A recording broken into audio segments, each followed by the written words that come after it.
Selamat pagi saudara, jumpa lagi bersama saya Glenis Oktania dalam Kompas Bisnis. Informasi pertama, Juli 2023 targetnya operasional komersil LRT Jabodetabek akan resmi meluncur. Saat ini progresnya sudah mencapai 91,53%. Persiapan ya masih tersisa pada pekerjaan akhir seperti penginstalan sistem. Kereta yang akan dioperasikan nantinya akan mencapai 31 rangkaian. Sampai saat ini yang sudah sampai ada 29 rangkaian, 2 set kereta lainnya masih diselesaikan Inka. 24 set kereta sudah diuji coba dan juga LRT Jabodebek merupakan sistem angkutan umum perkotaan berbasis rel pertama yang dioperasikan menggunakan sistem pengoperasian kereta berbasis komunikasi. Sederhananya, sistem ini dapat mengoperasikan kereta dan memproyeksikan jadwal secara otomatis dari pusat kendali operasi serta tanpa masinis.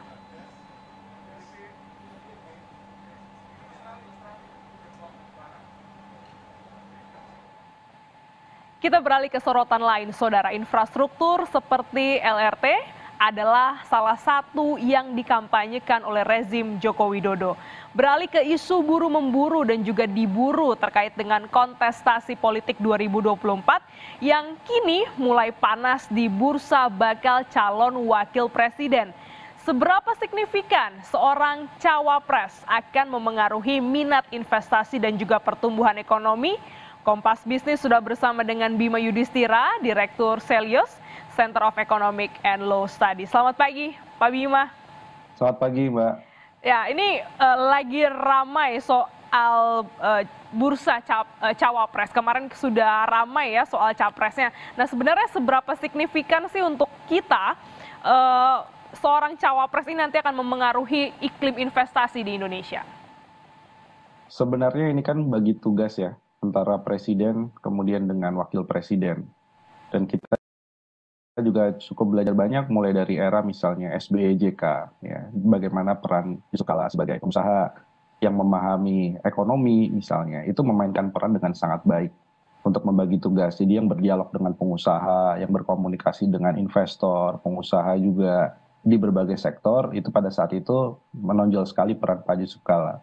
Begitu juga di periode pertama Pak Jokowi JK misalnya. Jadi ada pembagian peran. Itulah fungsinya sebenarnya wakil presiden. Dan dalam konteks sekarang ini, cawapres ini harus betul-betul orang yang memahami ekonomi. Karena kita lihat nih dua kandidat capres yang paling kuat, misalnya ada Pak Ganjar, kemudian Pak Anies Baswedan. Ini memang backgroundnya kan lebih banyak sebagai politisi, pemimpin daerah misalnya. Jadi sosok cawapresnya pun juga harus menjadi mereka yang benar-betul paham terhadap konteks ekonomi, kemudian tantangan ekonomi, tantangan investasi, dan juga mungkin bisa berpikir secara visioner misalnya. Seharusnya misalnya kemarin pada waktu Pak Jokowi menghadiri acara di Hannover Messe misalnya di Jerman, itu kan bicara yang dengan lantang soal transisi energi, ada Volkswagen, kemudian ada juga pemain internasional diajak untuk berinvestasi di ekosistem baterai dan mobil listrik. Nah itu harusnya itu wakil presiden kira-kira begitu. Nah jadi ke depan wakil presiden itu bisa membagi tugas sehingga presiden itu tidak overload. Tidak kemudian banyak tugas yang semua harus diemban mulai dari politik, keamanan, pertahanan, ekonomi juga investasi. Jadi harusnya ada pembagian tugas. Nah sekarang ini bagaimana bursa wakil presiden harapannya bisa mengakomodir juga nih bagaimana kepentingan-kepentingan dari investasi yang sejalan dengan lingkungan hidup, kemudian juga bagaimana masalah soal penyerapan tenaga kerja. Karena kalau melihat tantangan di 2024 ke depannya ini kan satu, bagaimana pemerintah bisa membuka seluasnya lapangan pekerjaan di tengah masih tingginya dampak dari PHK di beberapa sektor padat karya. Kedua, soal masalah inflasi. Nah, wakil presiden juga harus punya konsep. Gimana caranya harga beras bisa tetap stabil nih pasca 2024. Kemudian yang ketiga, masalah soal suku bunga, dan yang keempat tentunya masalah kemiskinan dan ketimpangan. Nah, ini yang harus betul-betul wakil presiden ke depannya harapannya memiliki pemahaman. Mau dia datang dari birokrat, mau dia datang dari pengusaha, mau dia datang dari akademisi misalnya, atau profesional. Yang paling penting adalah kompetensi. dan juga cara berkomunikasi yang luas dengan pemegang kepentingan di bidang ekonomi. Oke, berarti kalau cawapresnya yang paham ekonomi, backgroundnya ekonomi, singkatnya itu mempermudah, memperingan tugas seorang presiden nantinya. Nah, sebaliknya nih Pak, kalau apa resikonya kalau nanti cawapresnya bukan dari bidang ekonomi terhadap target pertumbuhan ekonomi, ini akan ada dampaknya seperti apa? Ya, jadi kalau misalnya wakil presidennya ke depan bukan dari bidang ekonomi misalnya, ya tentu satu, bagaimana nanti menteri-menteri di bidang ekonominya bisa mengcover, bisa betul-betul sosok yang kemudian strongman atau strong woman ya. Nah itu yang mungkin harus jadi salah satu harapannya kalau wakil presidennya bukan dari ekonomi.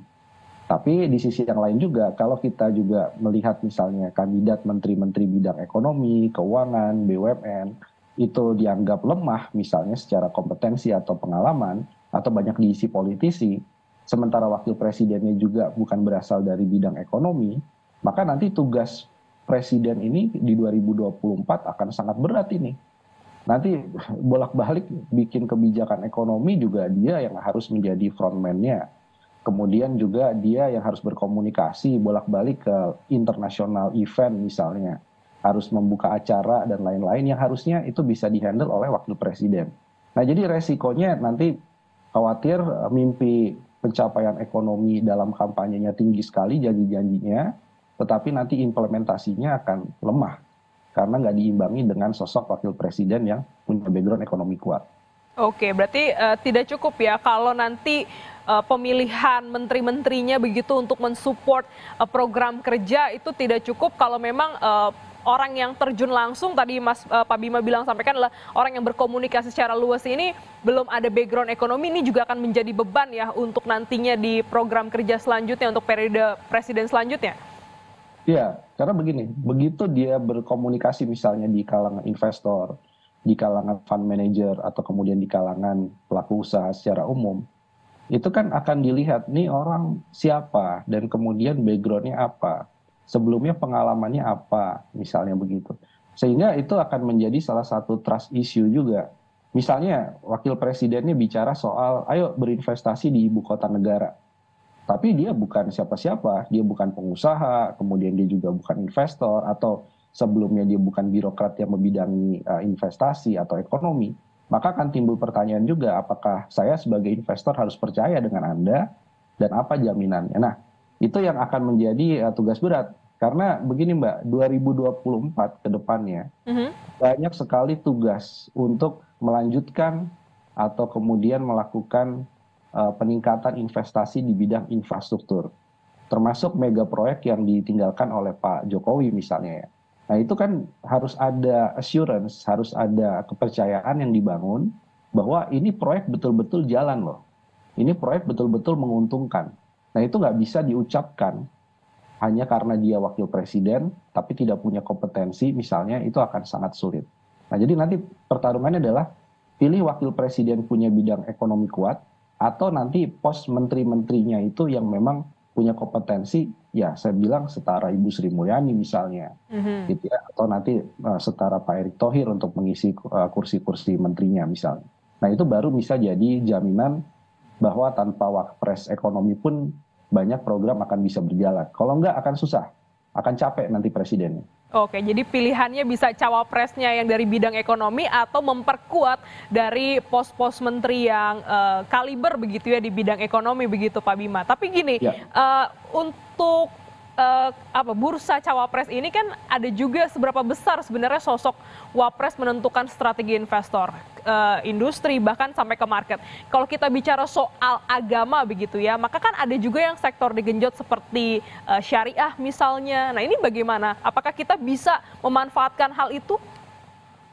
Sebenarnya begini, sebenarnya kalau bicara soal sosok wakil presiden, ini memang di satu sisi dianggap sebagai pemain cadangan. Ada dan tiada, misalnya efeknya tidak terlalu terasakan. Padahal nggak begitu, saya nggak setuju ya. Bahwa ini hanya pemain cadangan, enggak. Ini masalah pembagian tugas sekali lagi, sehingga misalnya bagaimana kalau bicara soal ekonomi syariah. Sementara latar belakangnya dia misalnya ekonominya konvensional, ekonomi market misalnya gitu. Itu tetap lebih trusted gitu. daripada yang latar belakangnya adalah politisi. Karena misalnya bicara soal ekonomi syariah, tapi latar belakangnya adalah politisi, misalnya murni, itu akan dipandang, ini pasti punya kepentingan cari suara. Beda dengan misalkan yang punya latar belakang usaha ataupun latar belakang misalnya pengambil kebijakan sebelumnya di bidang ekonomi, walaupun tidak menyentuh ekonomi syariah saat itu, tapi begitu mengucapkan ekonomi syariah, orang akan lihat ini orang punya konsep. Nah, jadi ini sebenarnya penting juga. Jadi kalau mengejar misalkan, ini capres ini kurang kuat di bidang konstituen beragama Islam misalnya begitu ya.